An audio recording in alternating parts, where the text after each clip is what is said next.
Bonjour, bonsoir, chers étudiants. Donc, un plaisir de vous retrouver à travers cette vidéo pour un nouveau cours sur la chimie thérapeutique. Donc, nous sommes en train d'étudier la pharmacocinétique. Donc, nous avons déjà fait un cours sur la pharmacocinétique. Donc, on va continuer et à étudier donc, les différents facteurs donc, qui peuvent donc, influencer l'absorption, la distribution, le métabolisme et l'expression des médicaments. Donc, dans le dernier cours, donc, nous avons vu l'importance donc, de l'hydrophobicité, de l'hydrophilie des molécules. Nous avons vu que donc, un médicament qui est trop polaire peut avoir du mal à traverser la membrane lipidique des entérocytes. Et si le médicament arrive à traverser, donc, du fait de sa trop grande polarité, donc ce médicament va être excrété et rapidement. Donc maintenant, le temps qu'il devait faire dans l'organisme, donc sera réduit et par conséquent, l'effet sera diminué. Et si le médicament est trop hydrophobe, le médicament pourra être et, dissous difficilement dans le tractus gastro-intestinal, puisque généralement on prend les médicaments avec de l'eau. Donc, un médicament qui est trop hydrophobe, donc ce médicament n'a aucune affinité pour l'eau, ou par conséquent, donc il ne sera pas dissous correctement dans l'eau. Maintenant, ce médicament qui est trop hydrophobe pourra traverser la membrane lipidique des entérocytes, on est au niveau de l'intestin. Maintenant, une fois que le médicament traverse les membranes lipidiques des entérocytes, se retrouve dans le sang. Donc, ce médicament va être séquestré au niveau du tissu adipeux. Donc, n'oubliez pas que ceux qui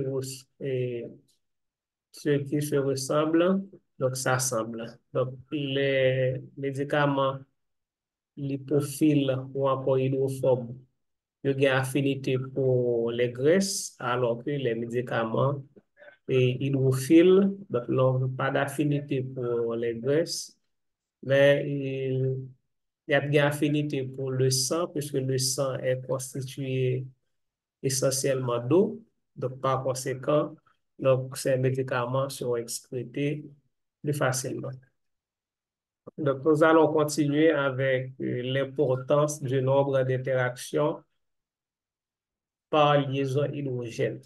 Donc, maintenant, je rappelle que les médicaments doivent se lier à leur cible thérapeutique pour manifester leur activité biologique. Donc, il faut qu'il y ait interaction et ces interactions, le plus souvent, ce sont des interactions faibles. Et parmi les interactions faibles, donc, nous avons la liaison hydrogène, nous avons des interactions hydrophobes, nous avons la liaison dipôle permanent, dipôle permanent. Il y a aussi dipôle permanent, dipôle induit. OK? Donc, toutes ces interactions peuvent être impliquées donc, dans l'action d'un médicament au niveau de sa cible thérapeutique. Maintenant, la liaison hydrogène, c'est une interaction faible, OK, qui peut être établie entre les groupements fonctionnels de médicaments et les groupements fonctionnels et de la cible thérapeutique. Donc, la cible thérapeutique, Ça peut être une protéine, un glucide, un lipide, un acide nucléique. OK?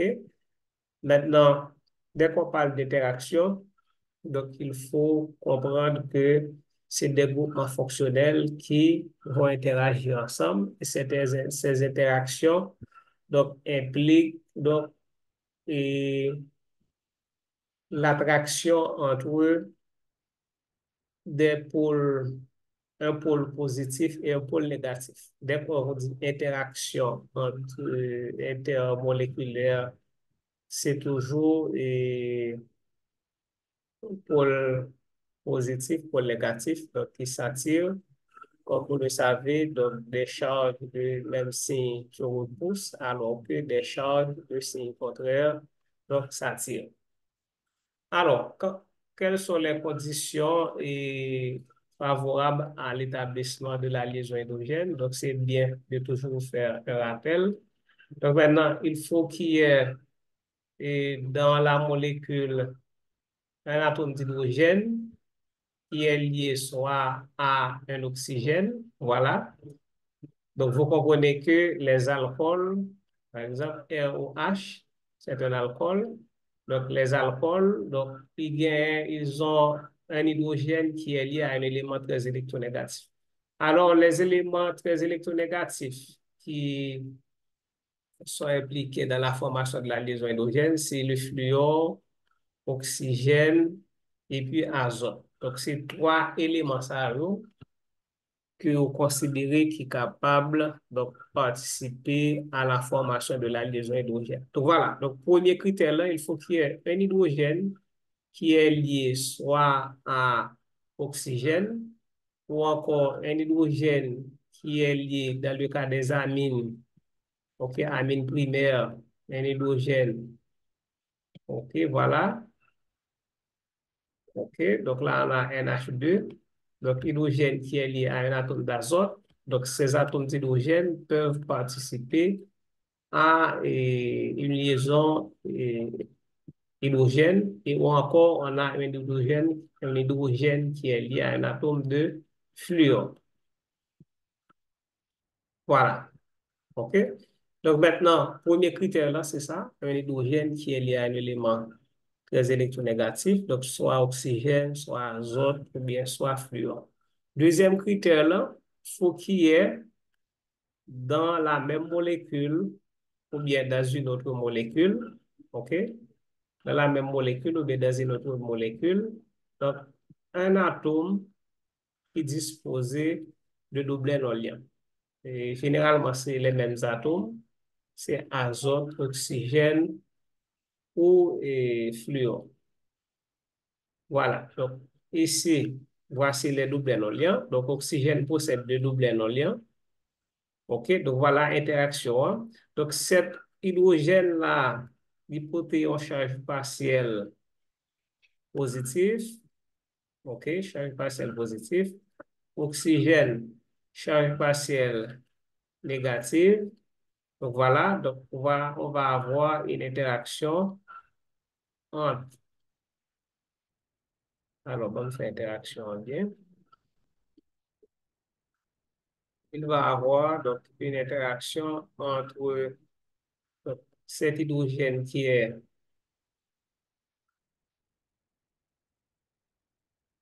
il va y avoir interaction entre cet hydrogène qui est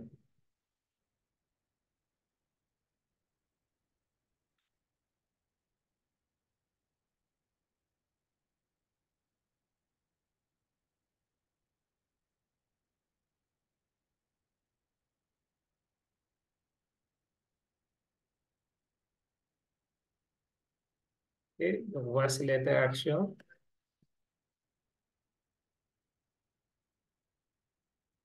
Et voilà ce qu'on appelle liaison hydrogène. Vous voyez, donc liaison hydrogène, donc il y a l'hydrogène qui est chargé positivement, donc est attiré par cet oxygène qui dispose de double non liant. Donc chaque hydrogène, ça est capable de participer dans la liaison hydrogène.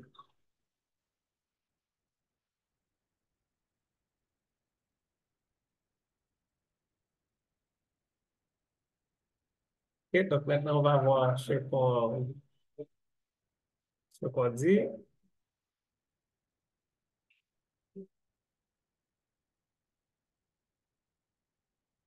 Voilà, je dis, plus il y a dans une molécule des groupes susceptibles de former des liaisons hydrogènes, alors, quels sont ces groupes?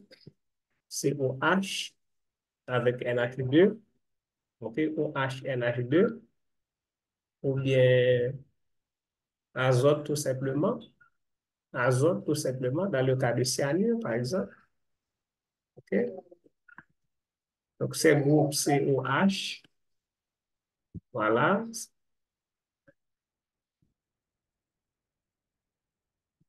vous avez OH,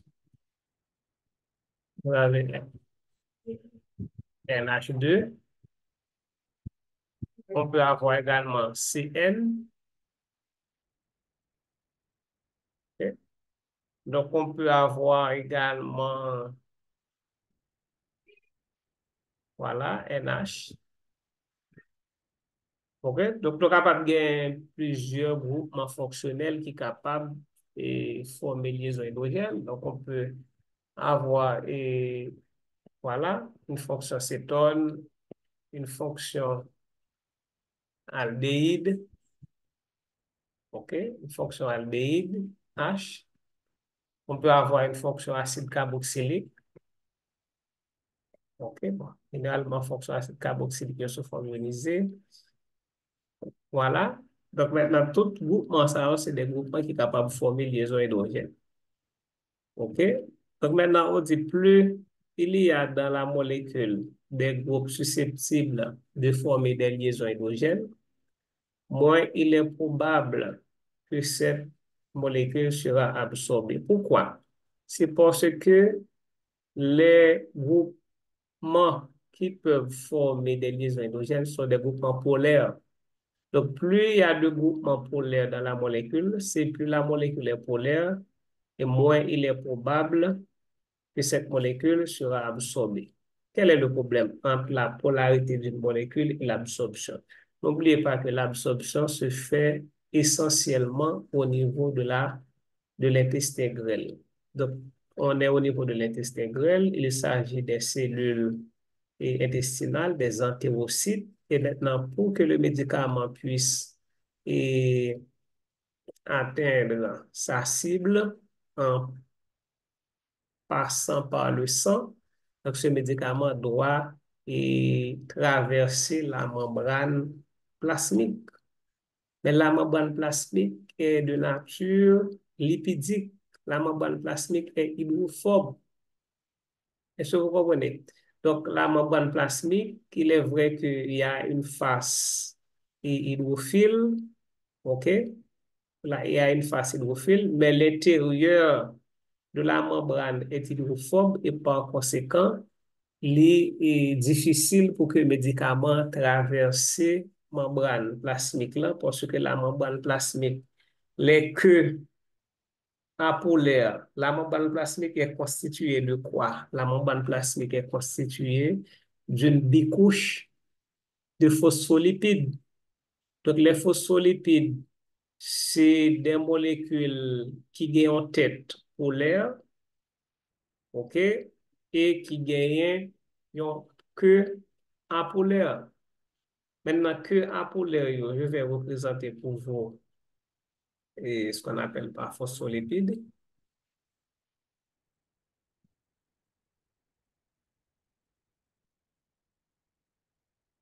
OK, voilà.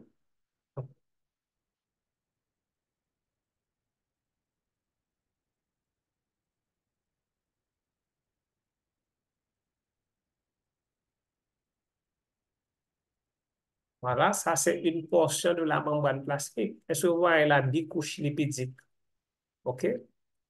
La bicouche lipidique. Donc, ces boules, ces cercles sont polaires. Voilà. Donc, ici, c'est la phase cytosolique, c'est-à-dire ici, on est dans le cytoplasme. OK? C'est l'intérieur de la cellule. On est dans le cytoplasme. Ici, on est dans l'espace extracellulaire. Donc, ici, c'est l'espace extracellulaire. Mais lorsque le médicament arrive là, voici le médicament, la molécule. Il est vrai que c'est et cette face, li gagne les têtes polaires, mais par contre, dans mi-temps là, vous voyez, donc là, vous avez des queues apolaires.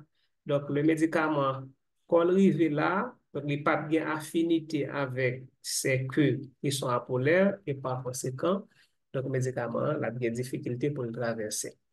Donc, un médicament qui est trop polaire, donc il ne peut pas traverser la membrane plasmique là bien parce que la membrane plasmique est apolaire, donc dans sa partie interne.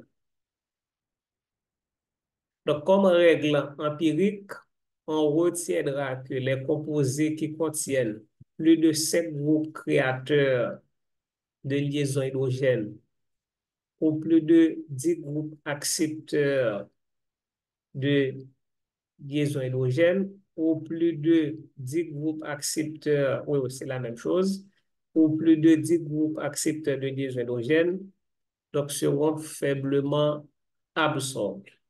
Voilà, donc maintenant, lors de la conception des médicaments, donc on peut se baser sur cette théorie pour prédire donc l'absorption et le niveau d'absorption des médicaments. Est-ce que le médicament sera bien absorbé?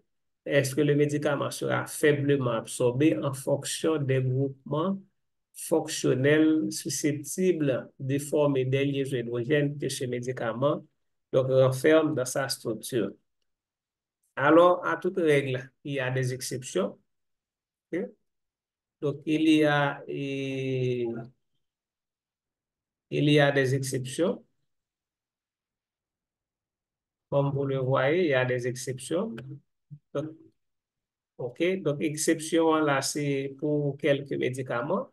Méthotrexate, anticancéreux, érythromycine, un antibiotique sont bien mieux absorbés, OK, que prévu en raison de l'intervention de transport actif faisant intervenir des protéines de transport.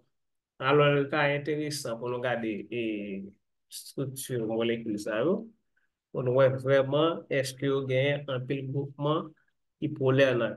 Donc, je vais rechercher la structure. Je me pense que nous sommes capables de regarder ça ensemble, sachant que page moins à ouvrir la apparaît à l'écran. OK?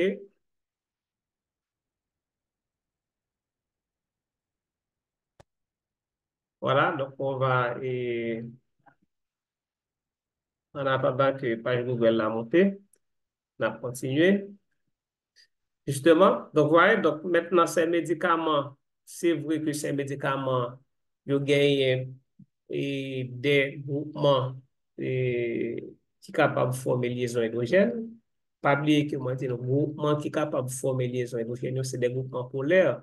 Et plus il y a de groupements polaires dans la molécule, plus la molécule est polaire. Et par conséquent, moins cette molécule sera absorbée. Parce que, et polarité, hein, donc, fait que molécule là viennent en quelque sorte incompatible avec la nature lipidique de la membrane plasmique.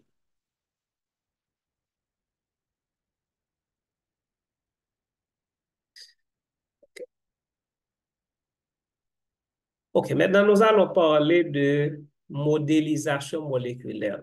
Modélisation moléculaire. Amélioration de la solubilité et de la perméabilité membranaire de médicaments. Solubilité, pourquoi? Généralement, on prend les médicaments avec de l'eau. Donc, le médicament doit être dissous dans l'eau. Pour que le médicament soit absorbé, donc, il doit être préalablement dissous dans l'eau. OK? Donc, on prend le médicament avec de l'eau. Donc, ce médicament doit être dissous dans le tractus gastro-intestinal.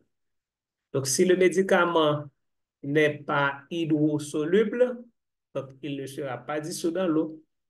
Donc maintenant, on peut par contre améliorer la solubilité du médicament. Si le médicament n'est pas trop hydrosoluble, donc on peut faire des modifications de sa structure chimique et améliorer sa solubilité.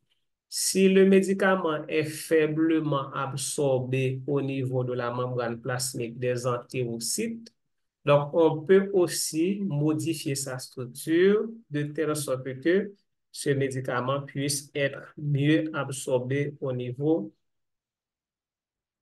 de la membrane plasmique des entérocytes. OK, méthode exacte.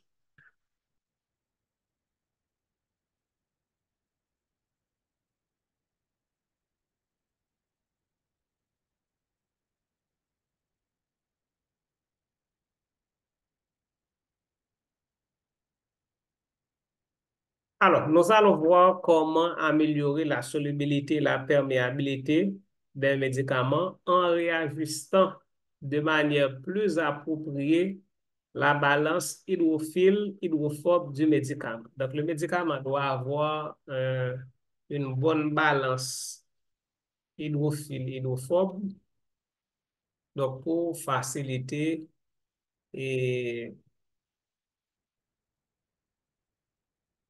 son absorption et sa solubilité.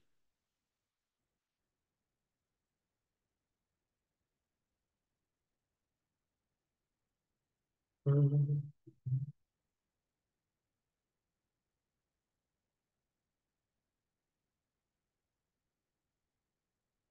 Voilà, méthode exacte.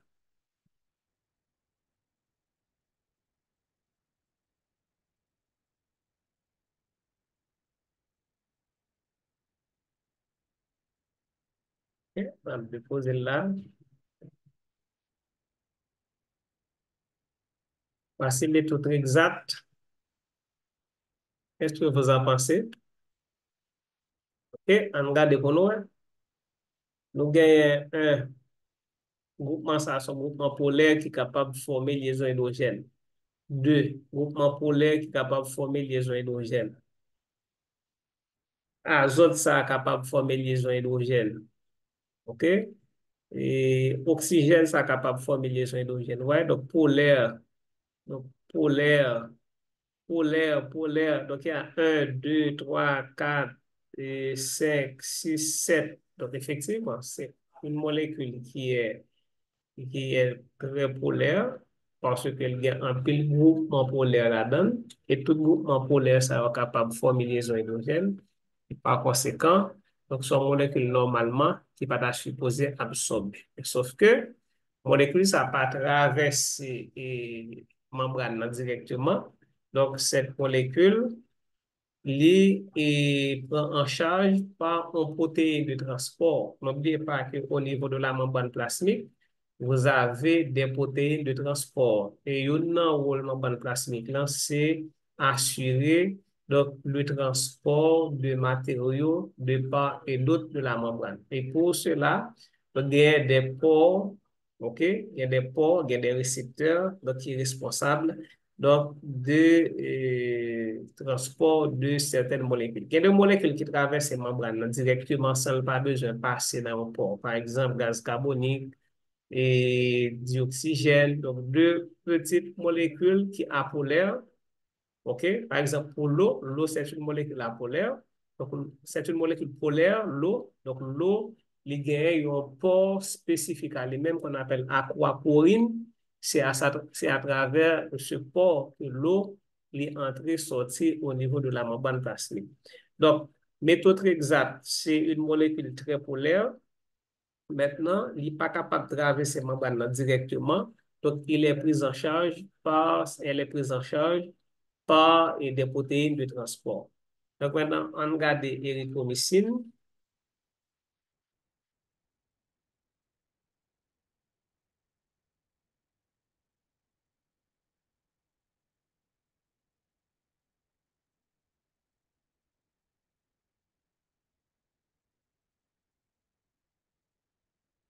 Voilà, l'érythromycine.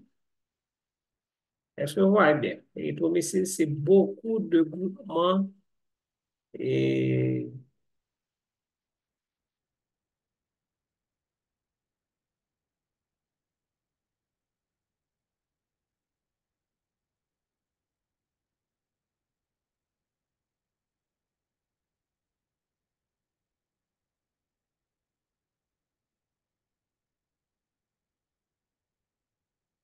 Voilà, ça c'est érythromycine. Ok. On regarde pour nous. Ouais. Donc ici, on a OH qui est capable de former des liaisons hydrogènes. Cet oxygène capable de former des liaisons hydrogènes. Tout oxygène là est capable de former des liaisons hydrogènes. Alors, il y a un qui est plus capable, il y a un qui est caché. Donc, ouais, OH1, OH2, OH3, OH4, 4 groupements O. 1, 2, 3, 4, 5 groupements hydroxyle. Nous avons combien? Un, 2, nous avons deux fonctions cétone, OK, plus un paquet d'oxygène, encore, nous avons qui est capable de former des hydrogènes. Effectivement, c'est des molécules qui sont très polaires, OK, des molécules qui sont très polaires, mais qui traversent les membranes grâce à l'intervention de protéines de transport. Mais sans protéines de transport, ils ne sont pas capables de traverser les membranes plasmiques. Maintenant, pour un médicament, la polarité et le degré d'ionisation sont deux paramètres très importants à cet égard. La polarité et le degré d'ionisation. OK? Donc, les médicaments qui sont trop polaires ou trop fortement ionisés ne traversent pas facilement la membrane plasmique.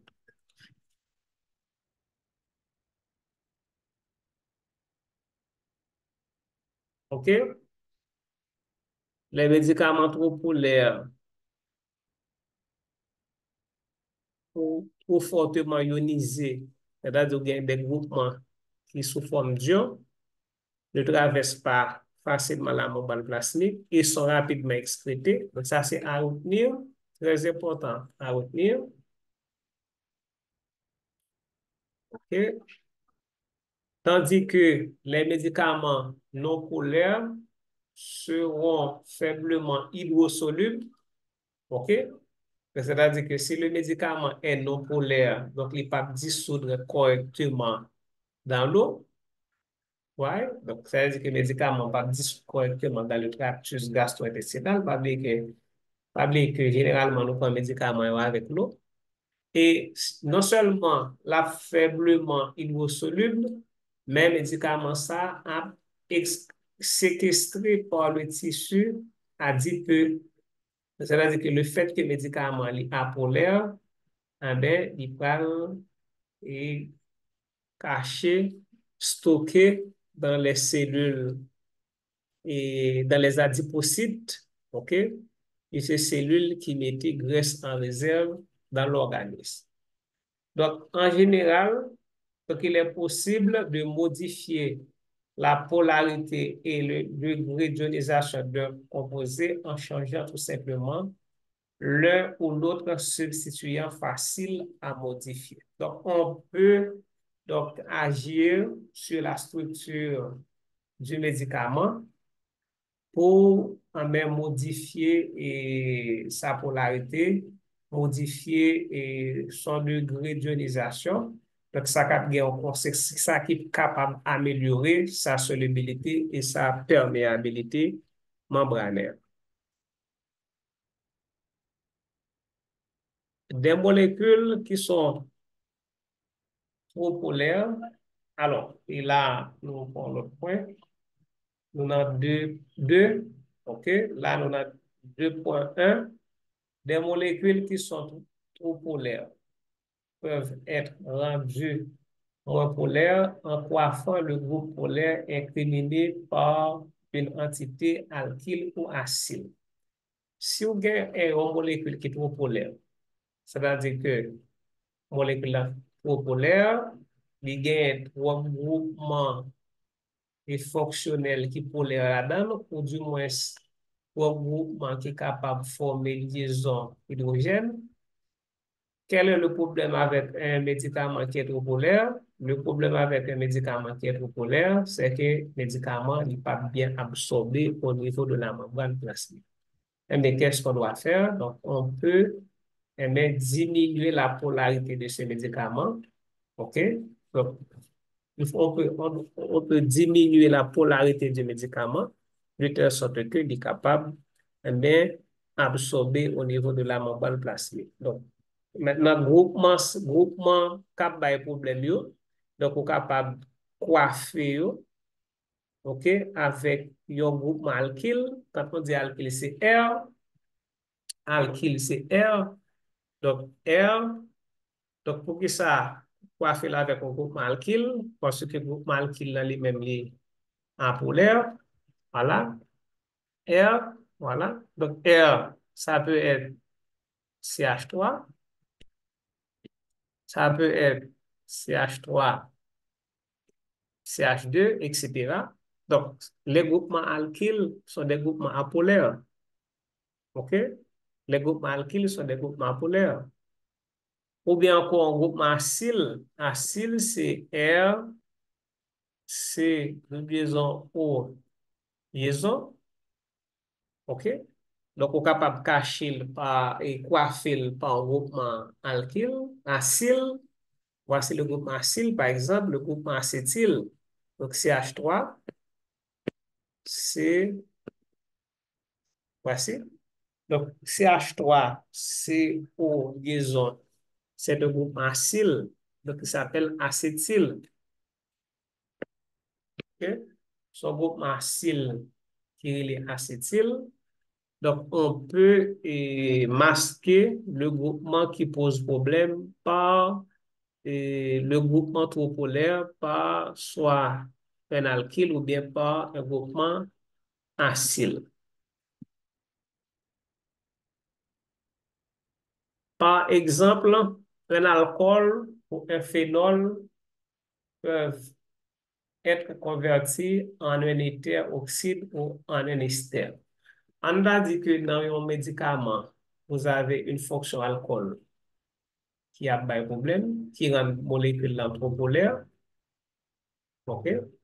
Ou bien un médicament, ou bien une fonction alcool qui fait que molécule est trop polaire, on peut convertir cette fonction en aller. Par exemple, là, on a un groupement OH. Voilà. Ce groupement OH, c'est lui-même qui fait médicament trop polaire. Ou bien on a dans la molécule un OH phénolique. Voilà. Donc ici, c'est un noyau benzénique. OK, mais qu'est-ce qu'on peut faire? On peut masquer, coiffer ce groupement alcool. Soit nous transformer en éther, nous transformer en éther revient à faire quoi? Donc, voilà, donc on peut transformer ce groupement alcool en éther oxyde. Voilà ce qu'on appelle éther oxyde. Donc, le fait qu'on enlève l'atome d'hydrogène, donc on remplace l'hydrogène par R. Eh bien, R, n'oubliez pas que c'est un groupement apolaire. OK? C'est un groupement apolaire. Donc, ce groupement apolaire, il vient diminuer la polarité. Donc, les hétéroxydes sont des molécules faiblement polaires, contrairement aux alcools. Donc, les hétéroxydes sont des molécules faiblement polaires. Et plus R est grand, donc c'est plus molécule là, la apolaire. Donc, on peut transformer aussi au H phénolique là.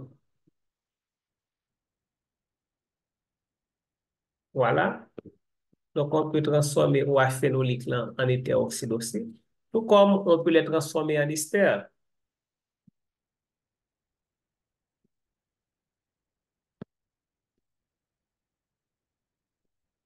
Voilà. Ça, c'est un ester. OK?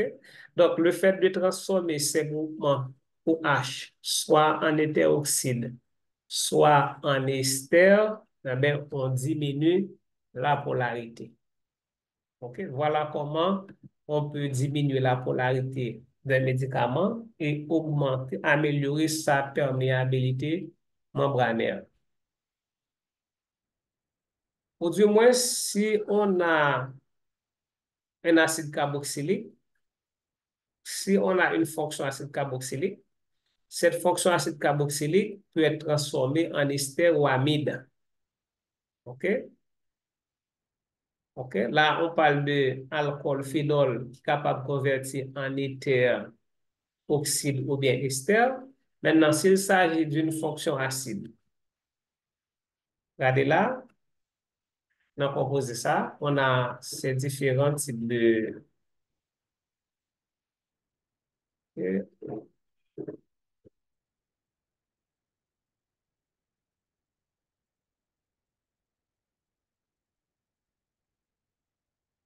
Donc, on regarde les médicaments, méthotrexate ou bien. Et je vois, donc ici, on a une fonction acide carboxylique. Donc, qu'est-ce qu'on peut faire avec cette fonction acide carboxylique? On a dit que fonction acide carboxylique, molécule, ça sont des molécules qui sont polaires, donc il n'est pas capable d'absorber au niveau de la membrane plasmique. Donc, nous voulons diminuer la polarité. Eh bien, qu'est-ce qu'on peut faire? On peut transformer ce groupement acide carboxylique en amide ou en ester. OK, on va voir comment peut-on transformer ça. Voilà, on dit, s'il s'agit d'un ester, donc on peut transformer l'ester c'est pas ester. S'il s'agit d'un acide carboxylique, donc on peut transformer l'acide carboxylique en quoi? Un acide carboxylique peut être transformé en un ester ou en un amide. Donc, un ester ou un amide, yo moins polaire que l'acide carboxylique. OK? Donc, ester là ou amide là, donc les moins polaires, donc voici l'acide carboxylique. OK? Donc, c'est très polaire, surtout grâce au groupement hydroxyle. Donc, on peut transformer l'ester et l'acide carboxylique soit en ester, par exemple, R, C. Voilà, qu'est-ce qu'on fait? Ouais, donc on remplace l'atome d'hydrogène par R. Ça, c'est ester. Donc, on peut transformer et l'acide carboxylique en amide aussi. Donc, on met amide là, OK, NH2. Voilà. Donc, dans les deux cas, qu'est-ce que ça nous fait? Dans les deux cas, c'est le groupement hydroxyle qui est concerné. Donc, dans l'ester, l'hydrogène est remplacé par R, OK? Mais dans l'amide, c'est tout groupement hydroxyle ça qui est remplacé par R. Donc, qu'est-ce que nous sommes capables de conclure à partir de cette transformation? C'est que les esters et les amides sont moins polaires que les acides carboxyliques. Et d'ailleurs, il faut savoir que les esters et les amides sont des dérivés des acides carboxyliques. Ce sont des dérivés des acides carboxyliques. Tout comme nous sommes capables de dire, les les hétéroxydes sont moins polaires que les alcools et les phénols. Les hétéroxydes sont moins polaires que les alcools et les phénols. Donc, il y a une autre catégorie de molécules, on voit que ça va dire pour les mêmes. Tandis que les amines primaires et secondaires peuvent devenir amides, OK? Amides ou bien des amines secondaires ou amines tertiaires.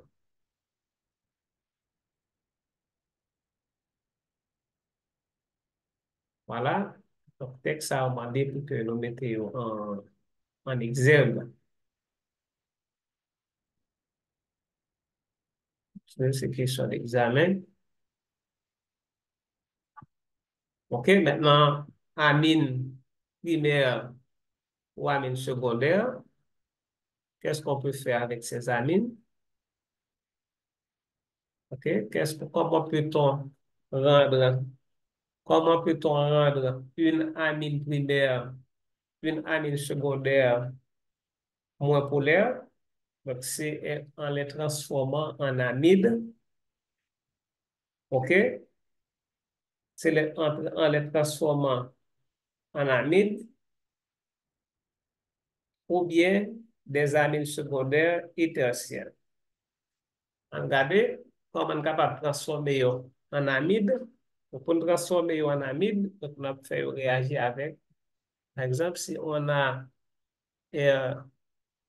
NH2, ça c'est amine primaire.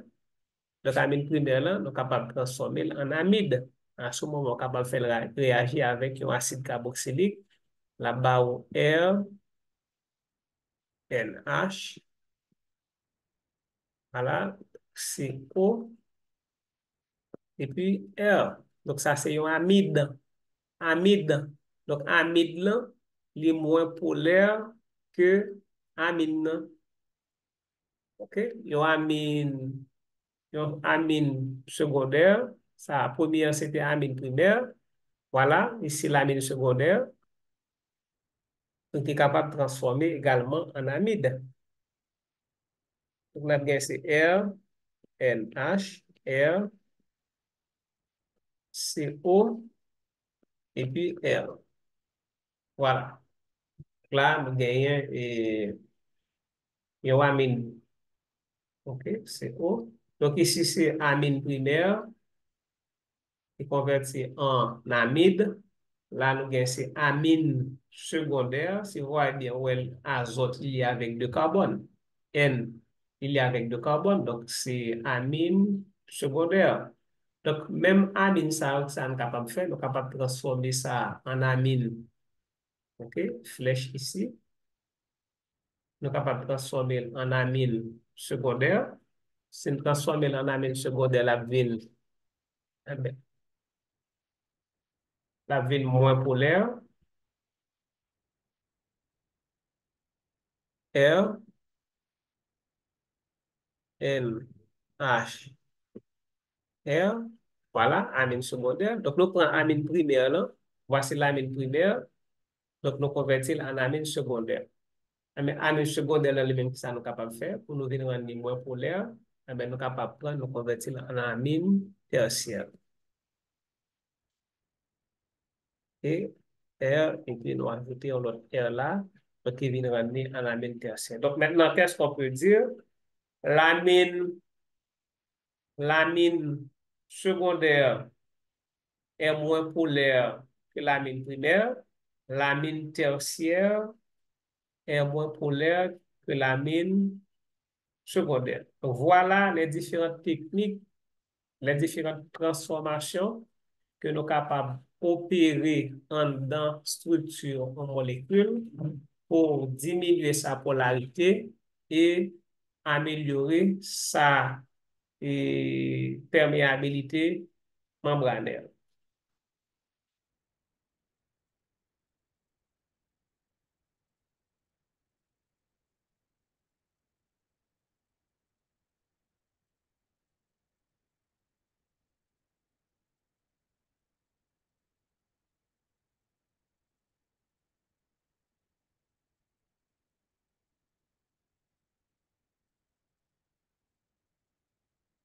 OK, la poursuivre.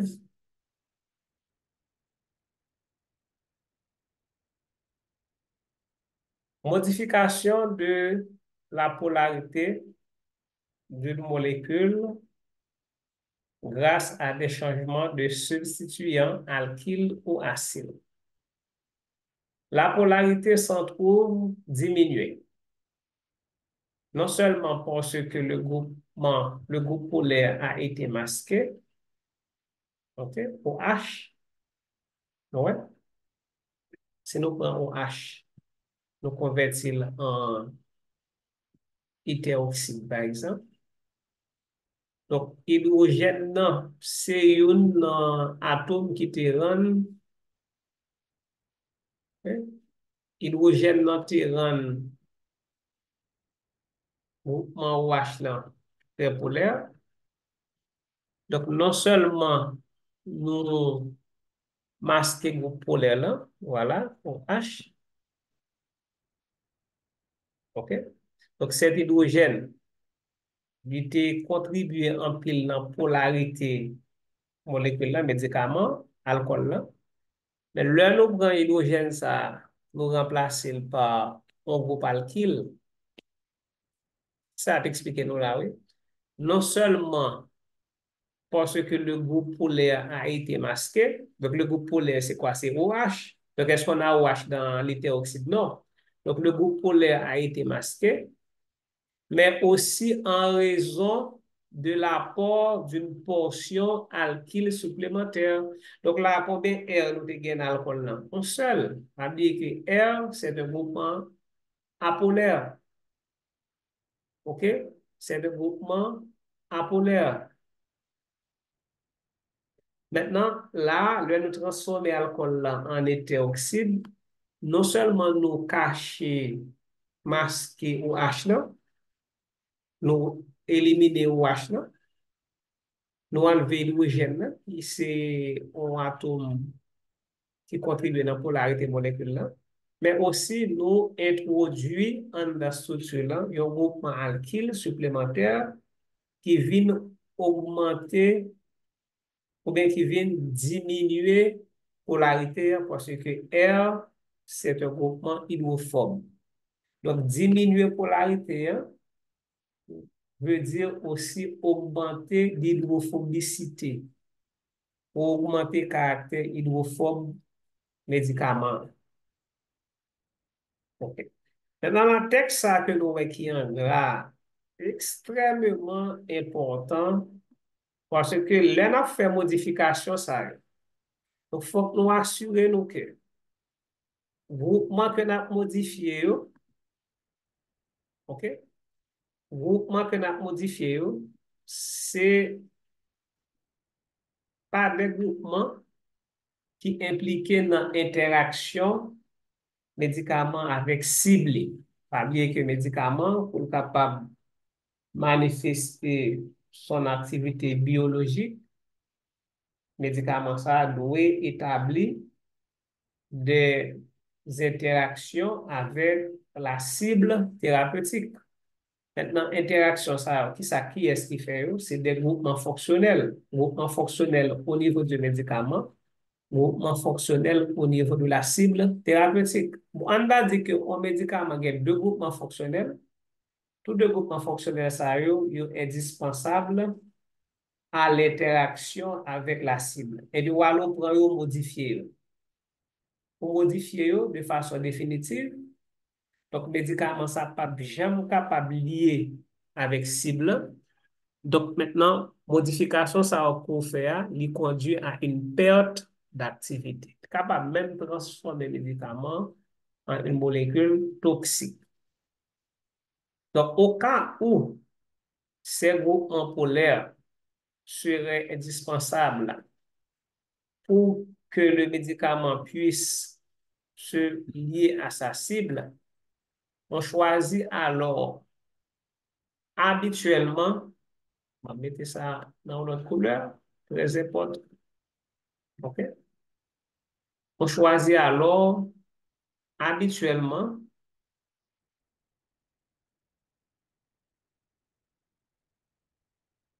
on choisit alors habituellement de masquer temporairement. Est-ce que nous voyons?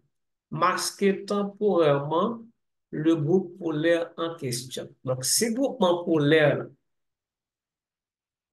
qui groupement polaire que nous voulons modifier pour nous capable de diminuer la polarité moléculaire, c'est un groupement polaire qui implique dans l'interaction entre le médicament et la cible thérapeutique. Donc, on peut modifier ce groupement polaire, mais c'est de façon temporaire. Si nous faisons de façon définitive,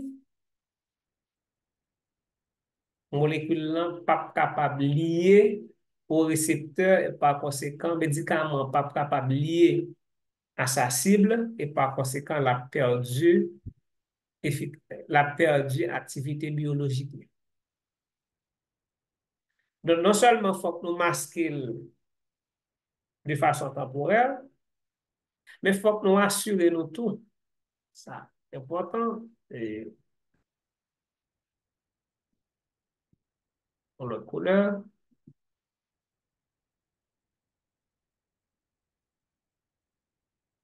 ok? Tout en s'assurant que le fragment ajouté se détache dès que le médicament aura été absorbé. Donc, masquer le temporairement, c'est dans l'espoir qu'une fois que le médicament a absorbé, et mes groupements que nous ajoutons, et mes liens détachés. Comment nous expliquer ça? Bon, montrer. On va dire que nous gagnons alcool. OK? Nous gagnons alcool ki ap bay problem. Par exemple, nou gen ROH kap bay problem. Donc, groupement OH sa, li fè médicament trop polaire, li fè médicament pa ka absorber au niveau de la membrane des entérocytes. Mais qu'est-ce qu'on fait?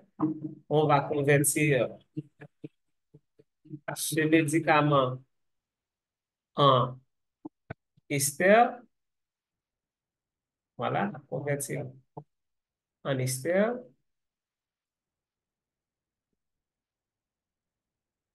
ok, voilà, nous convertir le médicament en ester. Donc, le fait de convertir l'alcool en ester, donc nous diminuons la polarité. Ester là a absorbé plus bien que l'alcool là, parce que l'ester est moins polaire que l'alcool.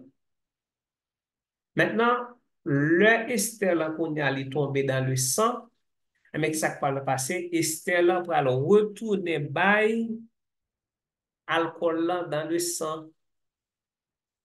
Qui problème alcool là te bay? Alcool là pas capable de traverser la membrane plasmique des entérocytes parce que le trop polaire. Mais qui ça nous fait pour le capable de traverser la membrane plasmique là? Nous diminuons la polarité alcool là en le transformant en ester. Donc l'ester étant moins polaire, il traverse la membrane plasmique là, mais le ester là arrivé dans le sang, ou gen des enzymes qui pral aimer hydrolyser ester là. On appelle ces enzymes estérase. Ouais, estérase. Donc, les estérases vont hydrolyser l'ester en régénérant dans l'organisme l'alcool. OK? Et puis, fragment que nous avons ajouté, hein, voilà, fragment que nous avons ajouté avec ça, c'était R, C, liaison O, voilà.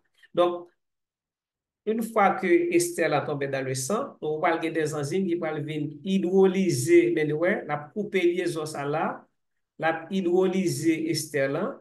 Donc, on va avoir alcool là qui a régénéré in situ, ok? Et puis, fragment que nous avons ajouté pour cacher et groupement polaire là, la détacher pour permettre la régénération de l'alcool. OK? Donc maintenant, il faut que nous assurer également que, avec le groupement ça que nous mettons pour cacher polarité, l'aile détachée, il n'est pas un groupement qui est toxique. Parce que s'il détaché et puis il est toxique pour l'organisme, donc nous n'avons pas même besoin de faire modification parce que non seulement il faut qu'il est détaché, mais l'aile détaché, il faut qu'il n'est pas toxique aussi pour la cellule.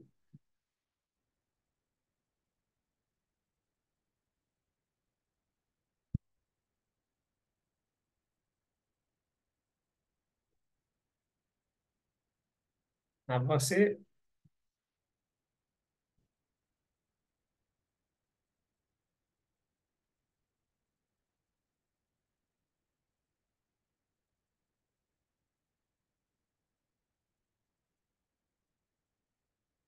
voilà. Maintenant, si par contre, la molécule n'est pas assez polaire, si c'est une molécule nous gagnons qui n'est pas assez polaire, c'est-à-dire que la molécule est trop apolaire ou bien elle est trop hydrophobe, les molécules sont trop hydrophobes, la capable de traverser la membrane, mais par contre, il n'est pas stocké au niveau du tissu adipeux. Les molécules sont trop polaires, il n'est pas capable de traverser la membrane. Et s'il arrive de traverser, elle l'a éliminé facilement. Donc, les deux extrêmes, ils posent problème. Ouais, trop polaire, c'est un problème. Trop hydrophobe, bien trop apolaire, c'est un problème. Il faut qu'il y ait une balance, un bon équilibre entre l'hydrophobicité et l'hydrosolubilité. Maintenant, si dans le cas ça, c'est une molécule qui n'est pas assez polaire, donc, il faut qu'on soit capable d'augmenter la polarité, hein. Donc, la molécule est trop polaire, donc, nous avons besoin de diminuer la polarité, hein, c'est ça le souhait là. Maintenant, nous, dans le cas côté que la molécule n'est pas assez polaire. C'est comme si nous avons dit que la molécule est 80% apolaire, 20% polaire. Donc, nous avons besoin d'augmenter la polarité hein, à 40 ou bien à 50%. Qu'est-ce qu'on peut faire? Donc, il faut adopter une stratégie inverse, c'est-à-dire remplacer les groupements alkyles présents par des groupes plus petits ou bien les remplacer carrément. C'est très intéressant. On a dit, nous avons un médicament qui a un groupement butyl, un radical butyl.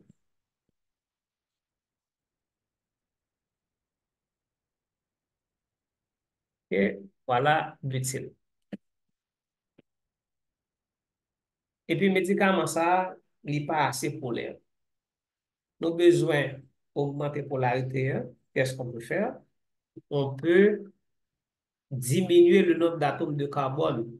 Donc, on peut transformer ce radical butyl en méthyle, tout simplement. OK? Voilà.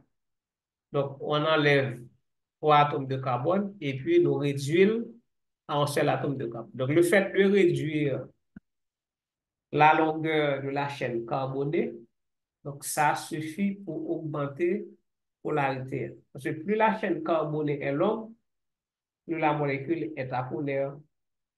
Plus la chaîne carbonée est longue, plus la molécule est apolaire.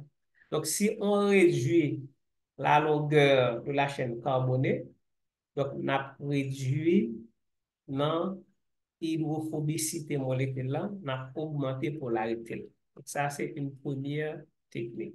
Donc, ce qu'on peut faire aussi, on peut remplacer catégoriquement et groupement butyl là par l'autre groupement, soit nous mettons un groupement polaire, ou bien nous enlever catégoriquement dépendamment de l'importance non et interaction médicament avec la cible thérapeutique.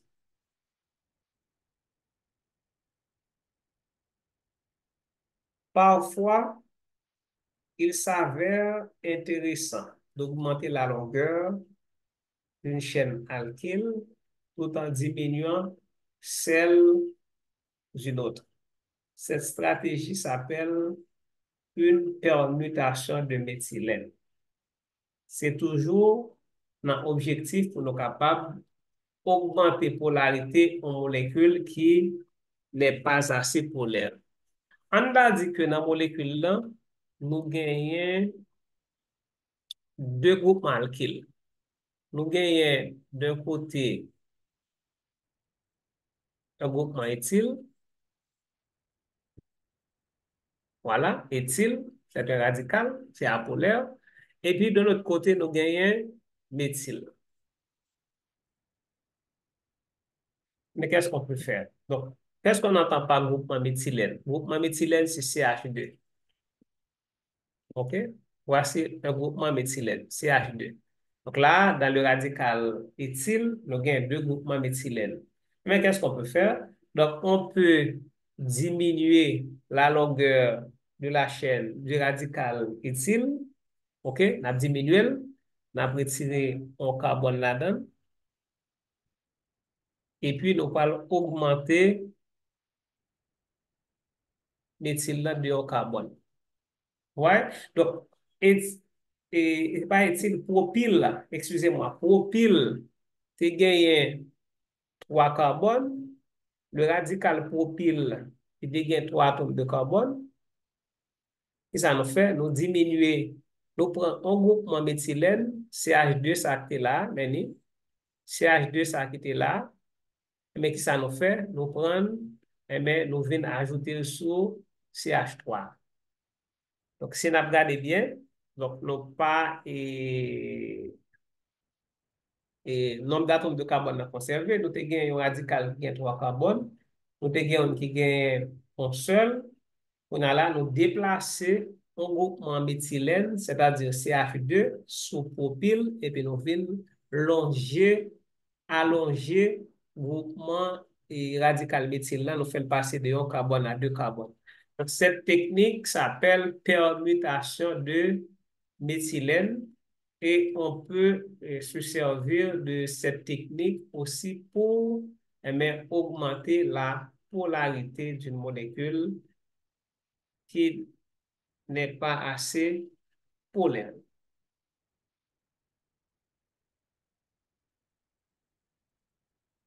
OK, maintenant, cette technique a été mise à profit pour modifier le caractère hydrophobe d'un produit.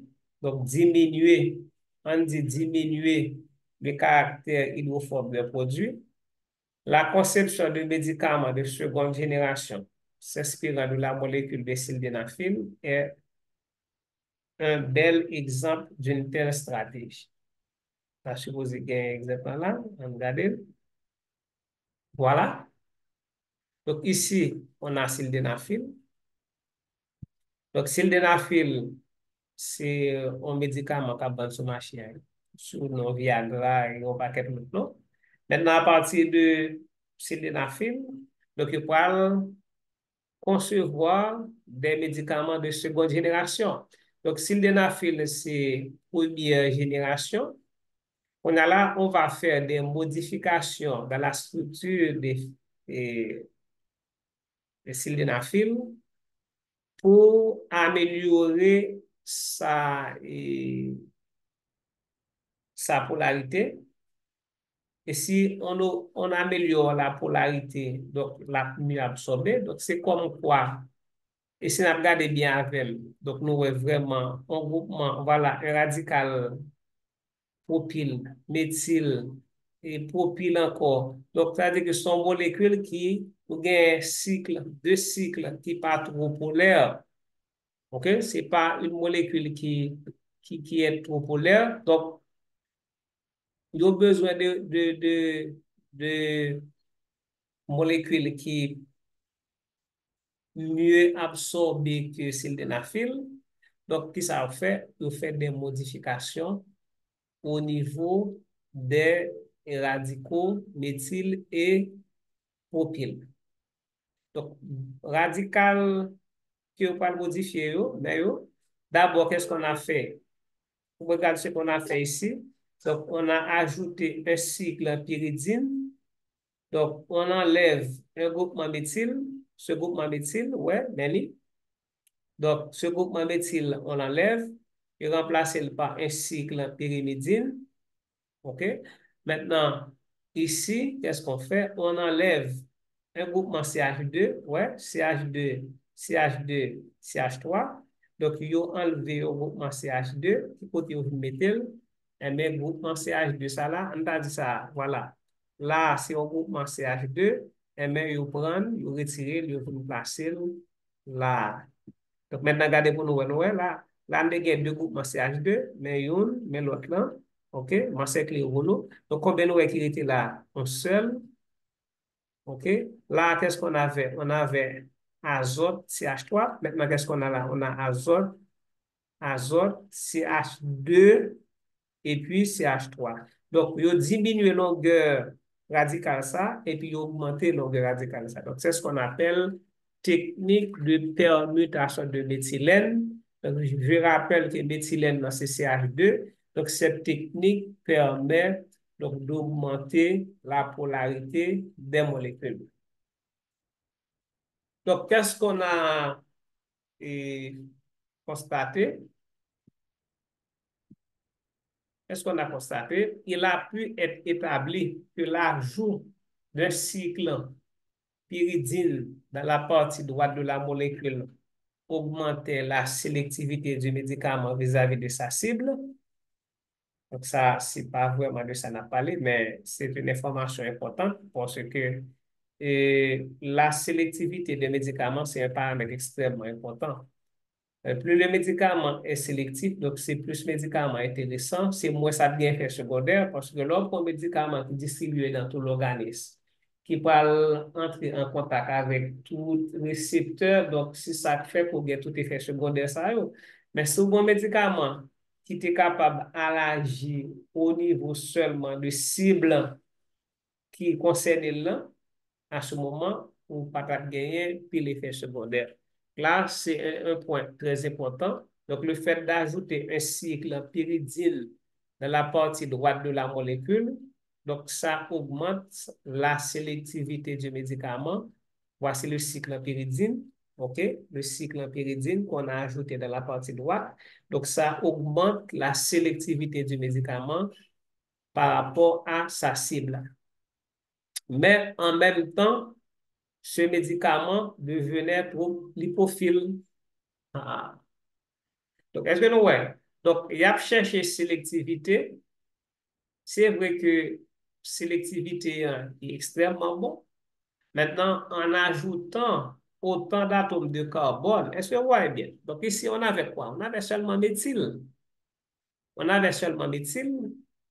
Maintenant, on vient ajouter un cycle pyridine qui gagne 5 atomes de carbone 5 atomes de carbone. Donc, 5 atomes de carbone viennent augmenter et caractère hydrophobe molécule là. Donc, l'on vient augmenter caractère hydrophobe, et avec ça qui va le passer, molécule là pourra et stocker au niveau de molécule là pourra stocker au niveau de tissu adipeux et par conséquent, donc fraction libre médicament dans le sang, donc la très faible et par conséquent, le pas faire effet. L'effet pour le faire, le pas faire. Donc maintenant, c'est vrai que l'ajout du cycle pyridine il conduit à un effet intéressant. OK? Maintenant, il augmente l'hypophilie médicament. Donc, il faudra, dans ce cas, trouver un moyen pour résoudre ce problème. Donc, maintenant, voilà pourquoi les pharmacochimistes songèrent à réaliser une permutation de méthylène. OK? Donc, ils ont trouvé une situation côté que ils ont obligé de diminuer le caractère hydrophobe médicament. OK, l'hypophilie hydrophobe, c'est presque le même bagage. Quand on dit un médicament, une molécule est hydrophobe, on est capable de dire c'est l'hypophile. Ouais, hydrophobe, l'hypophile, c'est le même bagage. Est-ce que nous là? Donc, l'entend de m'a parler de hydrophobicité, nous capable de l'hypophilie. OK, hydrophobicité, l'hypophilie, c'est le même bagage. Donc, l'ajout du cycle pyridine et conduit à l'augmentation de la sélectivité du médicament vis-à-vis de sa cible, mais augmente aussi la lipophilie, le caractère hydrophobe. Maintenant, le caractère hydrophobe n'est pas bon parce que le médicament pourra le séquestrer au niveau du tissu adipeux. Donc, il faut, par conséquent, donc, diminuer le caractère hydrophobe ou encore augmenter le caractère hydrophile en mer. On a fait appel à la technique de permutation de méthylène. Un groupe propyle fut raccourci en éthyle et le méthyle présent sur le cycle piperazine fut rallongé en un groupe éthyle. Donc, ceci eut pour effet de réduire la lipophilie et d'améliorer l'activité in vivo.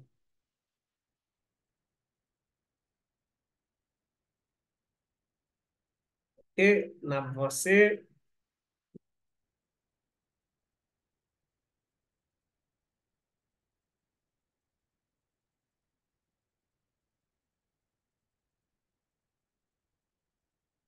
Maintenant, modification de la polarité d'une molécule grâce à des changements fonctionnels.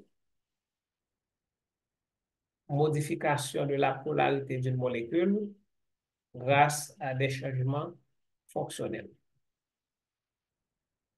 Donc, il est toujours possible de greffer un groupe fonctionnel polaire sur une molécule de médicament lorsqu'on désire augmenter la polarité. Si on veut augmenter la polarité, donc on peut ajouter dans la structure un groupement polaire.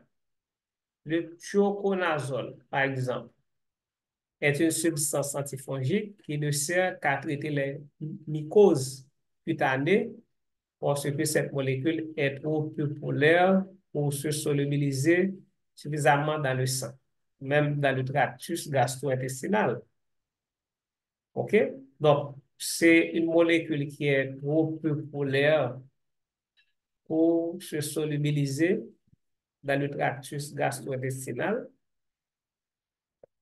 Maintenant, le fait d'y ajouter un groupement OH polaire et de remplacer les hétérocycles par d'autres de polarité supérieure a abouti au fluconazole. Donc, on a fait des modifications dans le thioconazole, OK? Et modification ça aboutit à une nouvelle molécule qu'on appelle fluconazole, un antifongique actif per os qui, grâce à son hydrosolubilité accrue, présente une excellente efficacité vis-à-vis des infections systémiques. OK? Donc, à l'inverse, il est possible de diminuer la polarité d'un médicament lorsque celle-ci est excessive en enlevant les groupements fonctionnels incriminés. Mais il faut que ces groupements fonctionnels incriminés ne participent pas à l'établissement de liaison avec la cible thérapeutique. Voilà, qu'est-ce qu'on a fait? Thioconazole, trop peu polaire pour se solubiliser dans le tract gastro-intestinal. Qu'est-ce qu'on a fait? Donc, on a remplacé le chlore par fluor. Donc, ces liaisons sont des liaisons polaires. Ce groupement, c'est un groupement polaire. OK? Maintenant, qu'est-ce qu'on fait? On augmente la polarité. On augmente la polarité en ajoutant le fluor. OK? Donc, ici, on avait hydrogène. Donc, on remplace l'hydrogène par un atome de chlore, par un groupement hydroxyle. Ouais? Un groupement hydroxyle, donc qui est très polaire. Et puis, on a aussi remplacé ce cycle qui te gagne de azote par un autre cycle qui gagne 3 azote. OK? Cycle ça qui te gagne un soufre avec un atome de chlore, donc tu remplaces par un cycle donc, qui gagne 3 azotes. Donc, on augmente la polarité. Du coup, ce médicament, fluconazole, peut être utilisé par voie orale.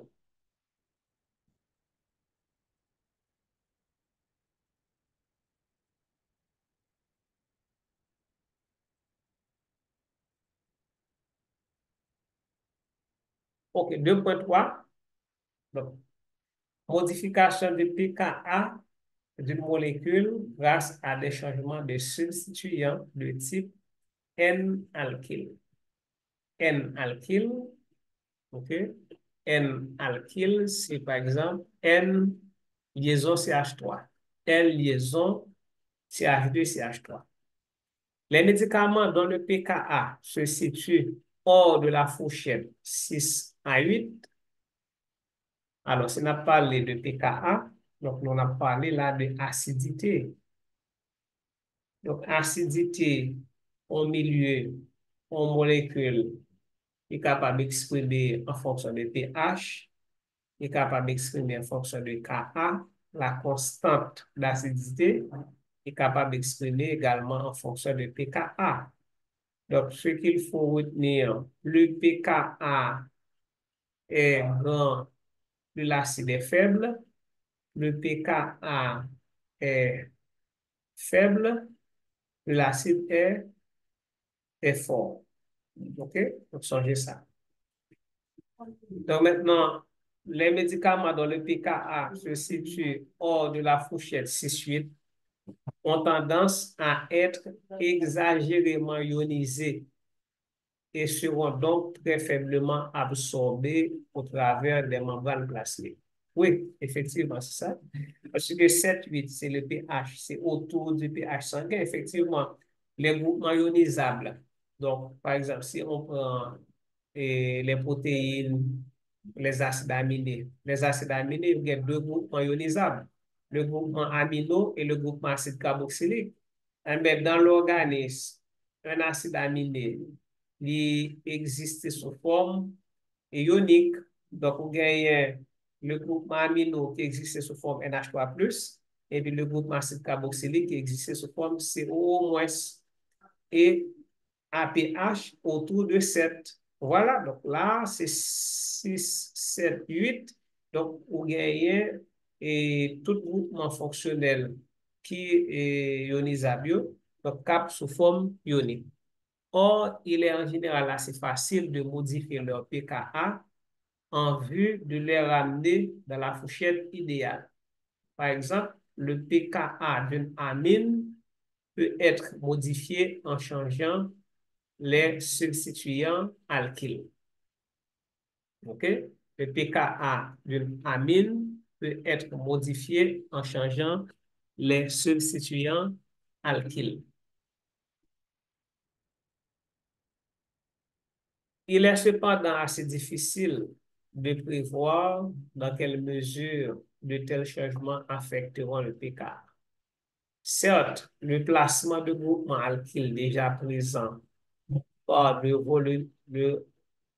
remplacement de groupements alkyles déjà présents par de plus volumineux doit en principe se traduire par un effet électrodonneur qui exalte la basicité. Ça m'a dit explication. Là, voilà, c'est la chimie organique. Alors, les groupements aminaux sont des groupements, sont des bases de Lewis. OK? Voilà. Donc, azote possède un doublet non liant. Donc, ce doublet non liant confère à cet atome d'azote un caractère basique. Donc, les amides sont des bases de Lewis. Et ça, c'est base, c'est parce que vous gagnez un atome d'azote qui possédait un doublet non liant, et ce doublet non liant peut être partagé à un acide de Lewis, c'est-à-dire une espèce chimique qui gagne une case vide comme un LCl3 ou bien BeCl2. Donc, ce sont des acides de Lewis parce qu'il y a une case vide qui est capable de recevoir un doublet non liant. Maintenant, basicité, est capable d'augmenter, est capable de diminuer. Il y a des groupements qui sont capables d'augmenter le caractère basique azote là. Le groupement ça, nous le groupement électrodonneur. Il y a des groupements qui sont capables de diminuer le caractère basique là. Nous le groupement électroattracteur. Par exemple, les groupements alkyles sont des groupements électrodonneurs. Là, nous avons une amine primaire. Si nous convertissons amine primaire ça en amine secondaire, ok, voilà, donc nous allons convertir en amine secondaire. Donc, nous allons enlever un hydrogène. Nous allons remplacer l'hydrogène là par le groupement R. Voilà, nous convertissons en amine secondaire. Mais qu'est-ce qui s'est passé? Le fait que nous ajoutons l'autre groupement électrodonneur, ça, qu'est-ce que ça le fait? Il vient augmenter la densité électronique autour de l'azote, et densité électronique là, les bails azote là ont un caractère basique qui est plus élevé. Donc, c'est ça que vous expliquez là, en pour nous. Je dis que, donc, certes, le remplacement de groupe alkyle déjà présent par deux plus volumineux doit en principe se traduire par un effet électrodonneur qui exalte la basicité. Alors, dans le cas ça, en fait, en réalité, ça m'explique nous là, c'est pas ça dit dans le texte. Mais ça m'explique nous, hein, les vrai. OK? Si on remplace un hydrogène par un groupement R, basicité a augmenté. Maintenant, bon, pour un cas que vous dit dans le texte, on prend par exemple ce composé, méthylamine. Méthylamine. Donc ici, le groupement électrodonneur, c'est CH3. Maintenant, on va remplacer CH3 par un autre groupement électrodonneur qui pique gros. On prend par exemple isopropyl.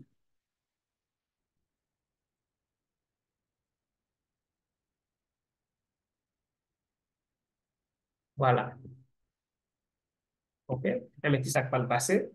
Groupement électrodonneur, ça, le fait que les pics gros de CH3, eh bien, là, augmenter basicité, caractère basique et azote là. Plus groupement électrodonneur à gros, c'est plus la augmenter caractère basique, mais amine là.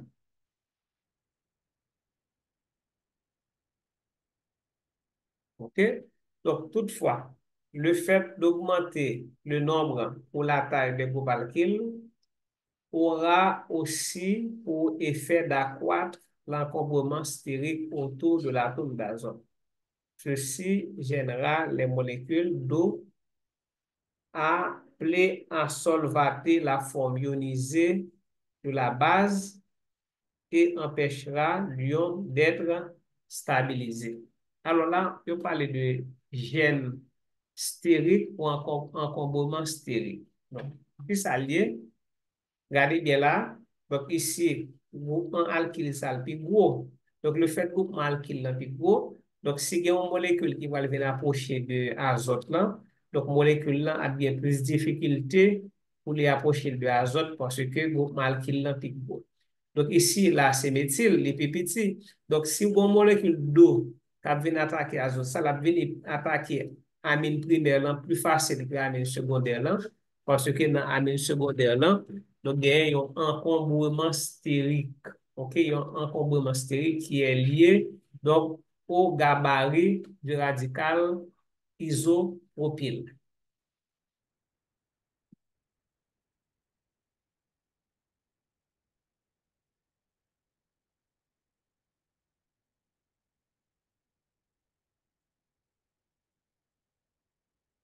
OK? On va avancer. Donc, on va terminer dans 8 minutes. OK? Donc, maintenant, on a 2.4. Le pKa d'une amine ou d'un acide carboxylique aromatique peut être modifié en ajoutant des substituants électrodonneurs ou électroattracteurs sur le cycle concerné. Alors, je vous avais donné des exemples de groupements électrodonneurs. Les groupements alkyles sont des groupements électrodonneurs. Maintenant, les halogènes sont des groupements électroattracteurs. Les halogènes sont des groupements électroattracteurs. Le groupement nitro, NO2, nitro, nitro, c'est un groupement électroattracteur, NO2. OK? La position de substituant par rapport à la fonction amine ou carboxylique est de toute importance si le dit substituant réagit avec le cycle selon un processus de résonance. En fait, là, il y a parlé des effets électroniques dans les molécules. Donc, effet inductif ou encore effet mésomère. Donc là, on parle de résonance. C'est quand vous avez des systèmes conjugués, par exemple, pi, sigma pi, N sigma pi. Donc, tout ça est capable d'affecter et l'ionisation de groupement est fonctionnel. OK, regardez, je dis une variante de cette stratégie consiste à emballer un azote basique sous forme de cycle. La structure de type benzamidine. Benzamidine, OK, on est là, benzamidine, ouais, benzène, OK, amidine, est-ce que nous, ouais? Eh bien, le tout, il y aurait le benzamidine, OK? Donc, benzamidine. La structure de type benzamidine, par exemple, présente une activité antithrombotique, encore que le groupe amidine qui est présent est trop basique. Le groupe amidine ici présent est trop basique. Qu'est-ce qui se passe? Lorsque le médicament ça tombe dans le sang, eh bien, ces groupements, ils vont transformer en cation. Ils vont l'ioniser. Le fait d'incorporer un tel groupement dans un système cyclique de type isoquinoléine diminue la basicité. Mais voilà, qu'est-ce qu'on fait? Eh bien, on prend ces deux groupements, eh bien, on incorpore dans un cycle. Voici ce qu'on appelle le cycle isoquinoléine. Donc, ici, nous avons gagné NH2 NH. Donc là, qu'est-ce qu'on a? On a seulement NH2. Et puis, il y a un azotio. Donc, intégré dans un cycle. Donc, maintenant, qu'est-ce qu'on fait? On modifie la basicité de cette molécule. OK? Donc, on modifie la basicité de cette molécule. Donc, le fait que la molécule est trop polaire, trop basique, donc ça et a gagné une incidence sur degré d'ionisation. Voilà, donc on s'arrête ici. Donc j'attends les questions dans la rubrique commentaires. Donc j'espère que nous avons le temps pour nous temps des vidéos hein, avec soin et puis noter les points importants, notamment les questions d'examen. Ce que il y a un pile texte à m'appeler ça, c'est question d'examen. Et n'hésitez pas à poser les questions. Questions, les nous poser, après, ma recevoir notification automatiquement et ma répondre sur le chat. Si je ne suis pas capable sur le chat, donc ma répondre après un temps raisonnable. Donc voilà pour le cours de la semaine dernière. Le cours, ça, c'est pour vendredi dernier. Et puis pendant la semaine, ça, et vendredi, donc, j'espère que ma possibilité pour vous voyez un autre cours pour nous. Donc, son façon pour nous capables et pas en retard. Et parce que nous avons un pile sujet pour nous, ouais. Donc, nous ne sommes pas capables de perdre du temps. Il est vrai que la situation n'est pas trop favorable, mais le fait que nous avons une vidéo, hein, donc nous sommes capables de garder les et le nous sentir nous capables. OK, et la prochaine et pour une nouvelle vidéo.